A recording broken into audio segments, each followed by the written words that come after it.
오늘 본문에는 우리가 잘 아는 주님의 제자가 두 명이 등장을 합니다. 누구와 누구죠? 유다와 베드로입니다. 아주 그 양극단에 있는 두 제자입니다. 유다는 주님을 팔아먹은 제자였고 베드로는 주님을 위하여 목숨을 내어놓은 제자였습니다. 오늘 본문은 잘 아시다시피 우리 주님께서 십자가에 달려 돌아가시기 전날 밤에 유대 종교 지도자들에게 체포되는 장면입니다.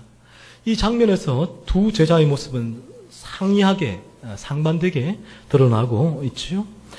그러나 드러난 모습으로만 볼 때 어떤 면에서는 그 유다가 베드로보다 더 주님을 잘 섬기는 모습인 것도 같습니다. 베드로는 3번이나 예수님을 부인했습니다. 배신자였습니다. 명명백백하게 드러나 보인 것이죠. 그러나 반면에 유다는 어떠했습니까? 48절입니다. 48절 같이 읽어보시겠습니다. 예수께 입을 맞추려고 가까이 하는지라 예수께서 이르시되 유다야 내가 입맞춤으로 인자를 파느냐 하시니. 누가복음에서는 유다가 입을 맞추었다라고 직접적인 기록은 되어 있지 않지만 마태복음과 마가복음에는 유다가 예수님께 입 맞추었다라고 기록을 합니다. 그것은 곧 예수님이 이 모든 사건의 주동자이므로 예수님을 잡으라 하는 신호였죠. 입 맞춤은 주님을 체포하라. 저 사람이 주동자다라는 신호였습니다. 그러나 이 겉으로만 보기에는 어떠한 것입니까? 유다는 예수님께 입을 맞추었으나 베드로는 예수님을 부인하며 모른다고 딱 잡아 떼었습니다.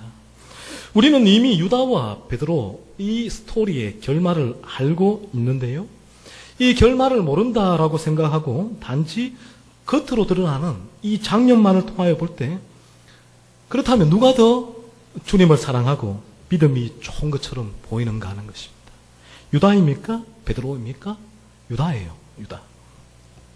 유다는 종교 지도자들을 끌고 예수님을 그들에게 잡아넘기기 위하여 온 배신자였습니다. 지금 유다는 배신자로서 예수님 앞에 서 있습니다. 그러나 여러분, 유다는 예수님의 제자였죠. 3년 동안 예수님과 함께 동고동락을 했습니다. 예수님의 말씀을 들었고요. 예수님의 가까이에서 우리 주님께서 가르치시고 치유하시고 선포하시는 그 모든 사역을 직접 보고 들었던 인물입니다. 예수님의 이적을 보았습니다. 누가복음 10장에 보시면 잘 아시다시피 70인을 2명씩 짝지어서 마을로 전도하러 보내십니다. 이 70인들이 마을에 전도하고 다녀와서 이렇게 보고하잖아요. 주의 이름으로 귀신들이 우리에게 항복했습니다. 틀림없이 여기에 유다도 포함되어 있었을 것입니다. 자, 여러분, 여기까지 본 유다에 대하여 누군가 다른 모든 선입견, 이미 알고 있는 지식을 내려놓고 여기까지 본 유다에 대하여 누군가 여러분에게 유다를 평가해 주십시오라고 한다면, 누군가 여러분에게 유다에 대한 신앙 추천서를 써달라고 한다면 여기까지 본 모습이죠. 여러분, 유다의 추천서에 어떠한 평가를 여러분 해 주실 수 있겠습니까? 아마 엑셀런트라고 쓰지 않았을까요? 예수님의 12제자 중에 한 명으로서 흠잡을 바가 없는 귀한 믿음의 인물이라고 쓰지 않았을까요? 유다는 하나님의 나라와 그리스도의 복음에 정말 귀하게 쓰임받는 인물이고 앞으로 더 귀하게 사용될 인물이라고 여러분 그 추천서에 쓰지 않았을까요? 이것이 사람이 보는 한계입니다. 한계예요. 그러나 우리 주님은 마음을 보십니다. 중심을 보십니다. 예수님은 다 알고 계세요. 인간에게는 위선이 가능하나 우리 주님에게는 위선이 불가능합니다. 만약에 우리 인간들이 인간의 마음을 볼 수 있다면, 그 중심을 볼 수 있다면, 아마 제자들이 유다의 중심을 볼 수 있었다면 유다를 그냥 내버려 두었겠습니까? 그 상황, 이런 상황이 오기 전에 제자의 그룹에서 쫓아내었을 것입니다. 주님의 공동체에 발을 들일 수 없도록 했을 것입니다. 그러나 제자들이 보기에도 겉으로는 유다는 no problem, 아무런 문제가 없었던 거죠. 오히려 돈 괴를 맡을 정도로 신실한 모습을 보였던 것입니다. 제자들이나 모든 신앙의 공동체 구성원들로부터 겉으로 보기에 좋은 평가를 받은 유다가 여러분 지금 무슨 짓을 하고 있는 것입니까? 우리 주님을 종교 지도자들에게 잡아넘기는 마지막 그 순간까지, 배반의 그 순간까지 유다는 위선자의 모습으로 주님 앞에 섰습니다. 위선자의 모습으로 나는 당신을 사랑합니다. 나는 당신을 존중합니다라는 표현으로 입맞춤을 한 거예요. 이 맞춤은 거룩한 사랑의 입맞춤이 아니라 배신의, 죽음의 입맞춤이었죠. 여기에서 우리는 한 가지 나 자신에 대하여 짚고 넘어갈 부분이 있습니다. 내가 예수님을 믿는다, 예수님을 따른다, 예수님의 제자가 된다라는 것이 무엇을 의미하는가 하는 것이죠.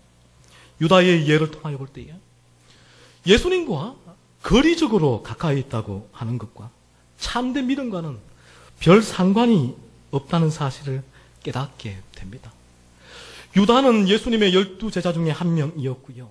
3년 주님의 공생의 기간 동안 주님과 가장 근거리에 있었던 사람 중 한 명입니다.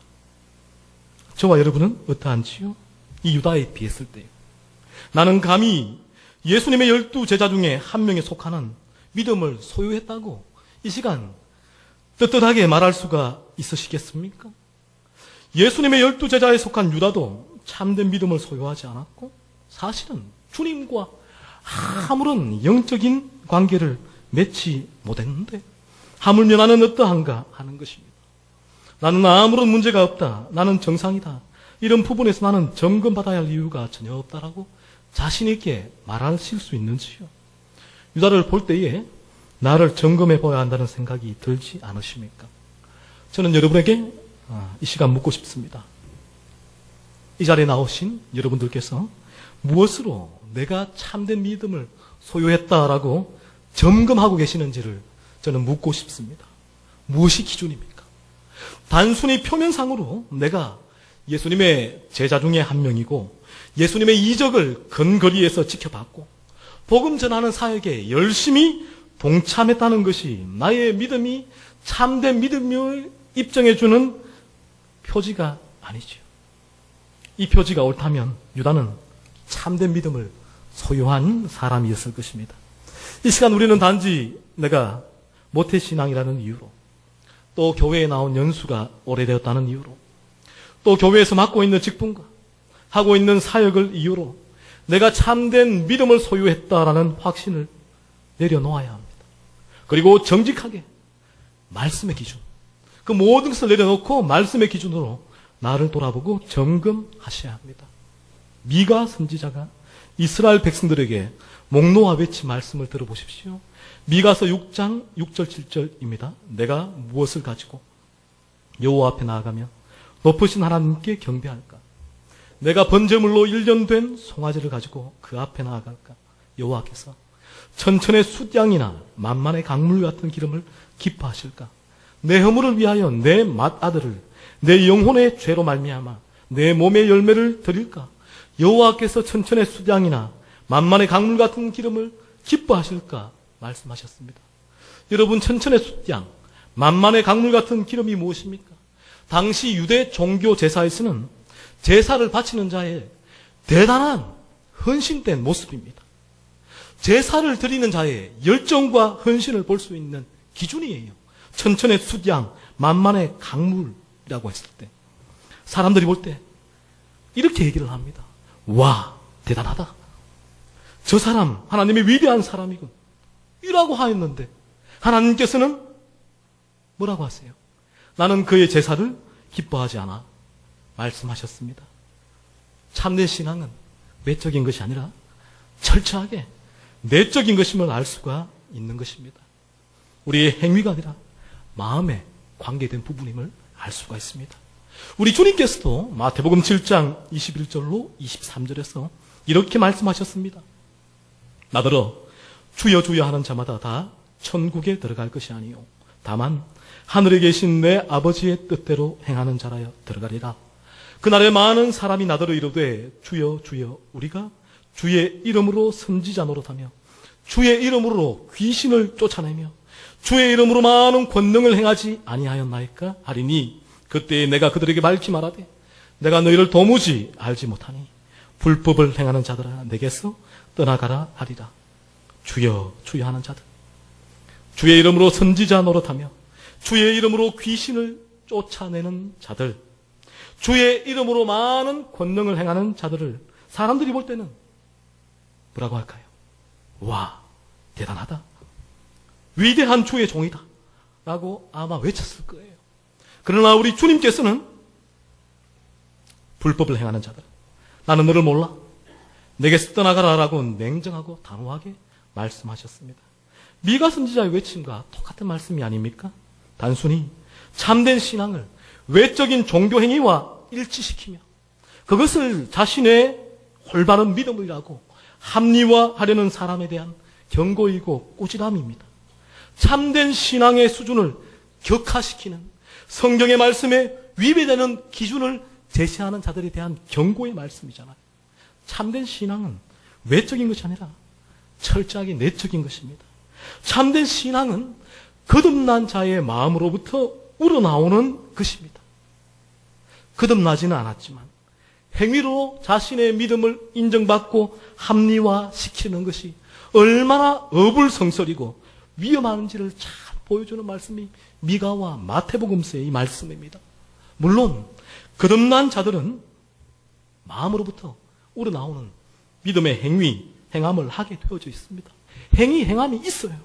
그러나 마음이 거듭나지 않은 사람들도 얼마든지 종교 행위로 그러한 믿음의 행위들을 할 수가 있고, 이러한 종교 행위들에 비추어서 그것을 자기의 참된 신앙을 인정하는 표지로 나는 문제없어, 나는 괜찮다 하고 말하는 그런 자들에게 성경은 단호히 말씀합니다.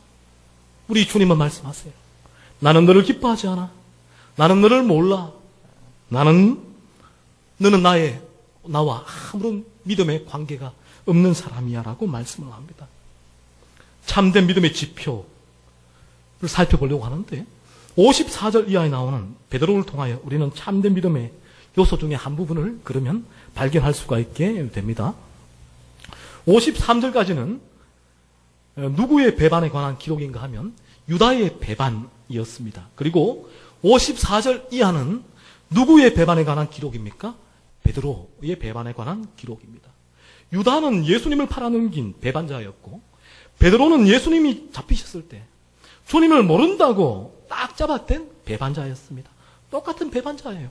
그런데 유다는 어떻게 되었습니까? 참된 신앙을 소유하지 못한 채 영원한 멸망길로 가게 되었고요. 베드로는 참된 신앙을 소유한 자로서 그리스도의 복음 사역을 위하여 마침내 헌신하며 생명까지 주님을 위하여 바치게 되었습니다. 전혀 다른 길로 가게 되었습니다. 우리 주님께서 유다의 배신으로 잡히시고 대제사장의 집으로 끌려가시자 베드로는 예수님의 뒤를 멀찍이 쫓아가서 대제사장의 집들에 앉아 있었습니다. 그때 여종과 다른 두 사람이 연이어 베드로에게 너는 저 사람과 함께 있었던 그의 제자가 아니냐? 맞다 라고 물었고, 베드로는 나는 저 사람을 모른다라고 3번이나 부인을 했습니다. 마태복음 26장을 보시면 베드로가 3번째 부인할 때는 저주하고 맹세까지 하면서 나는 모른다, 저 사람과 나는 아무런 관계가 없는 사람이라고 철저하고 완강하게 주님을 부인했습니다. 여러분, 베드로가 한 이 행동이 얼마나 큰 죄입니까? 예수님을 모른다고요? 모른다고요? 그것도 3번씩이나 부인을 했습니다. 과거 수많은 순교자들이 주님을 부인하지 않기 위하여 화형을 당하고 온갖 모진 고문을 당하며 마침내 목숨까지 내어놓은 것을 볼 때에 예수님의 수제자인 베드로가 주님을 부인한 이 행위는 큰 죄입니다. 큰 죄예요. 유다는 적극적으로 주님을 배반했지만 베드로는 소극적으로 주님을 배반했다고 할 수 있겠는데, 어쨌든 둘 다 죄의 본질은 주님을 배반한 것입니다. 그런데 유다는 영원히 돌아오지 못하는 멸망의 길로 가버렸고요. 베드로는 구원의 길로 생명 얻는 구원의 길로 가게 되었습니다. 그러면 이 결과를 뒤집어 말한다면 이렇게 될 것입니다. 유다는 참된 신앙을 소유하지 못한 사람이었고 베드로는 참된 신앙을 소유한 사람이었다는 것입니다. 이 두 사람을 구별하는 것이 참된 신앙의 표지입니다. 베드로에게는 참된 신앙의 표지가 있었지만 유다에게는 참된 신앙의 표지가 없습니다. 베드로에게 있었던 참된 신앙의 첫 번째 표지는 회개입니다. 회개. 오늘 본문 61절과 62절 말씀입니다. 61절, 62절 말씀 같이 읽어보시겠습니다. 주께서 돌이켜 베드로를 보시니 베드로가 주의 말씀 곧 오늘 닭 울기 전에 내가 3번 나를 부인하리라 하심이 생각나서 밖에 나가서 심히 통곡하니라. 베드로는 자신이 주님을 부인하고 나서 그리고 주의 말씀을 기억하고 심히 통곡을 했습니다. 즉 회개했다라는 말씀이죠.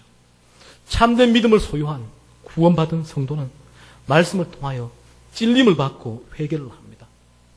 회개를 한다라는 말씀은 곧 자기 자신을 돌아본다라는 말씀입니다. 나는 아무런 문제가 없다고 스스로 의롭다고 여기는 것이 아니라 나는 죄인 중에 괴수입니다 라고 고백하며 말씀을 통하여 끊임없이 자기를 비추어 말씀에 위배되는 마음, 삶이 있다면 여지없이 무릎 꿇어 회개, 기도를 하나님께 올리게 됩니다. 우리 주님께서 공생에 시작하실 때 가장 먼저 외치신 말씀이 무엇입니까? 회개하라. 천국이 가까웠느니라 라는 말씀이 아닙니까? 회개는 참된 믿음을 소유한 성도만이 할 수 있는 것입니다. 회개하지 않는다는 말은 곧 무슨 말이고 하면 나는 죄인이 아니라라는 말이고 나는 아무런 문제가 없는 의로운 사람이란 말이거든요. 회개는 구원받은 성도에게서 항상 볼 수 있는 참된 믿음의 중요한 열매입니다. 유다는요, 후회는 했을지 몰라도 회개하지 않았습니다. 그러나 베드로는 즉시 회개했습니다. 주님을 부인하는 죄를 짓는 그 순간 주님을 부인하게 될 것이다 라는 주님의 말씀이 생각났고 그 말씀에 비추어서 밖에 나가서 심히 통곡하며 회개했습니다. 참된 믿음을 소유한 성도는 전혀 죄짓지 않는 완전 무결한 사람이란 뜻이 아닙니다. 죄를 지어요. 죄짓지 않는 사람 이 세상에 존재하지 않습니다. 오직 주님만이 이 세상에서 죄 없으시고 무음하시고 거룩하신 분이십니다. 그러나 인간은 죄인입니다. 구원받은 이후에도 죄 사함받은 이후에도 참된 믿음을 소유한 이후에도 우리의 연약함, 이 죄의 지체 때문에 죄를 지을 수밖에 없는 것입니다.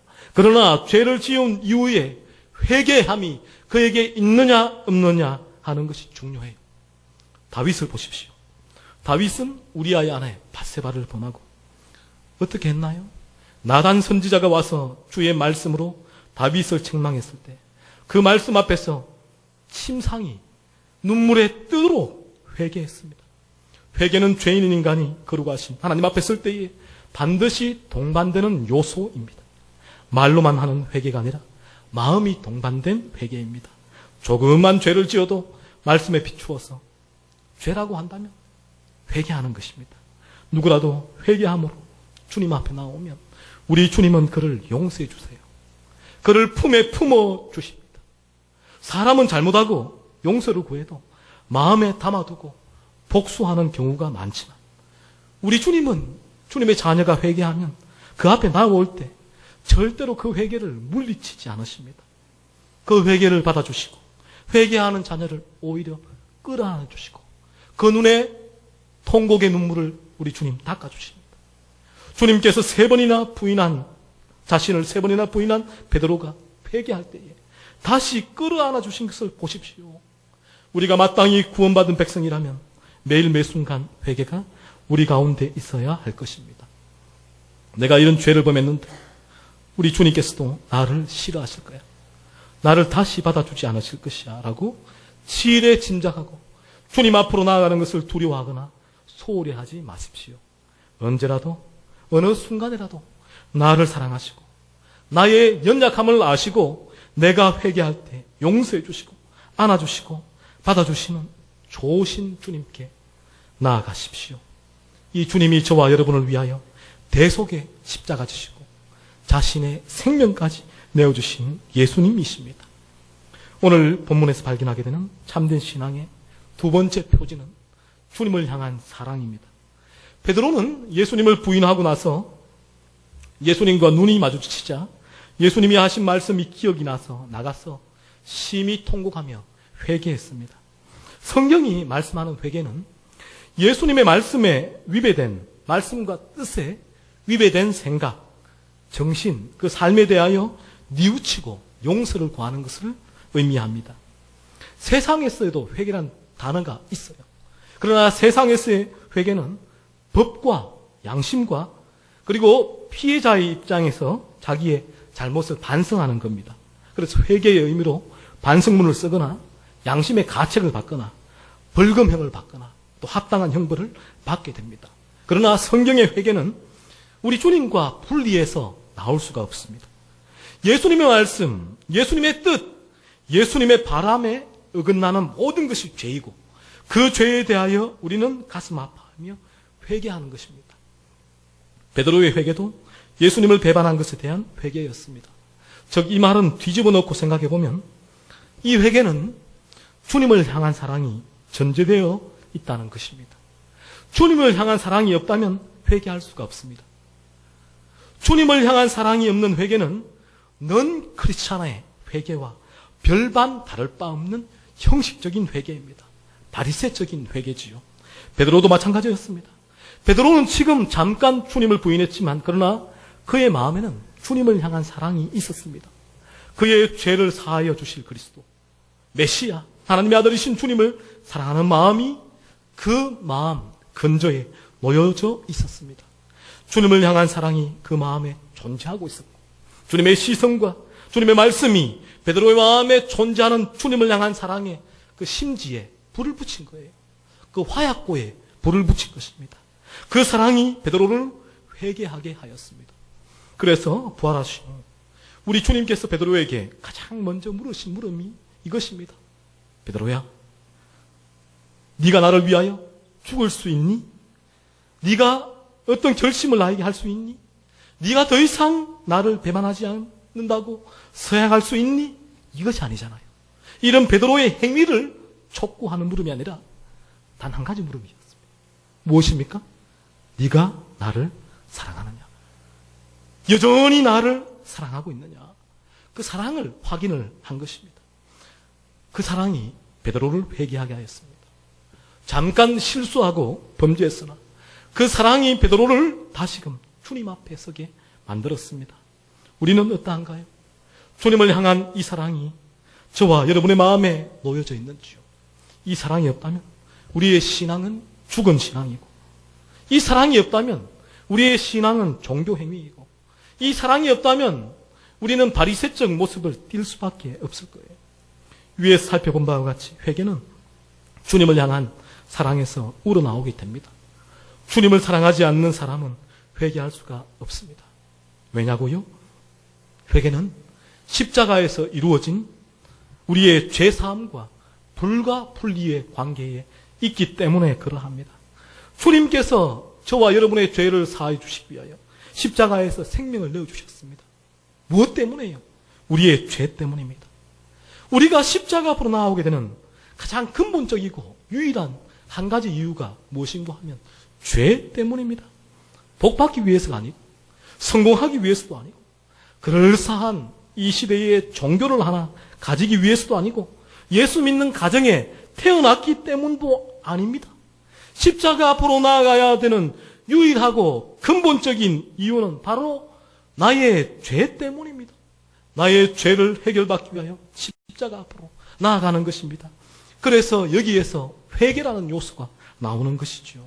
성령 하나님께서 내가 죄인이라는 사실을 깨닫게 하시고 이 죄에 가슴 아파하며 회개하며 이 죄를 해결받기 위하여 십자가에 달린 주님께로 나오게 하시는 것입니다. 그리고 십자가에서 나의 죄를 속하여 주신 주님을 믿음으로 그리고 우리가 죄 사함을 받고 구원을 얻게 되는 것입니다. 우리 모두 그러므로 이러한 믿음으로 참된 믿음을 소유하게 되었습니다. 그러면 그 이후로도 이 회개는 물론 구원받기 위하여 하는 회개와는 다른 날마다 나의 삶을 돌아보며 죄악과 싸우며 죄의 원수, 죄가 우리의 원수라는 사실을 확증하기 위하여 끊임없이 해야 하는 작업이 있다면 그것이 바로 회개란 것입니다. 그리고 여기에 말씀이 들어와서 나의 삶을 서치합니다.